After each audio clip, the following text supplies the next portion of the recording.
June 12 வியாழக்கிழமை. வெற்றி வாசனை.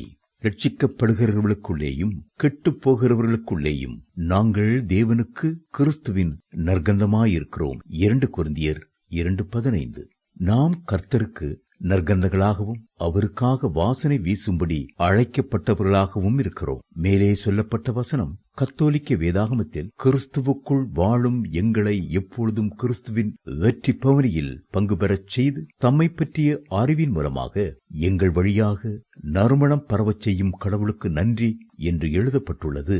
தேவ பிள்ளைகளே, நாம் மீட்கப்பட்டவர்களிலும் அழிவுள்ளவர்களிலும் தேவ பார்வையிலே கிறிஸ்துவின் நறுமணமாயிருக்கிறோம். அப்போஸ்தலனாகிய பவுலின் காலத்திலே ரோமாபுரியில் உள்ள சக்கரவர்த்திக்கு ஏராளமான படைத்தளபதிகள் இருந்தார்கள். யுத்தத்துக்கு செல்லும் காலம் வரும்போது அவர் ஒவ்வொருவரையும் ஒவ்வொரு திசையிலே அனுப்பிவிடுவது உண்டு.